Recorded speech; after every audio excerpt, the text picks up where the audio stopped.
హిజ్కియా రాజు. హిజ్కియా జీవితంలో ప్రభువు చేసిన ఒక గొప్ప అద్భుతము అతని వ్యాధిని నయము చేయడము.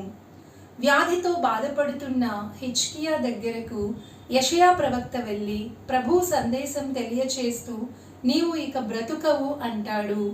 ఒక్కసారి హిజ్కియా స్థానంలో మనం ఉంటే మన పరిస్థితి ఎలా ఉంటుందో ఊహించుకోండి. వ్యాధితో బాధపడుతున్న మన దగ్గరకు వైద్యుడు వచ్చి నీవు ఇక బ్రతుకవు అంటే మనం ఎంత క్షోభకు గురి అవుతాము. అలాంటిది సాక్షాత్తు దేవుని ప్రవక్త అయిన యెషయా హిజ్కియాతో నీవు ఇక బ్రతుకవు అన్నాడు.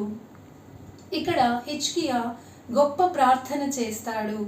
యెషయా గ్రంథము 38వ అధ్యాయము 2-3 వచనాలలో ఆ ప్రార్థనను మనము చూడగలుగుతాము. అందులో దేవా, ఇన్నాళ్ళు నేను నిన్ను భక్తితో చిత్తశుద్ధితో సేవించి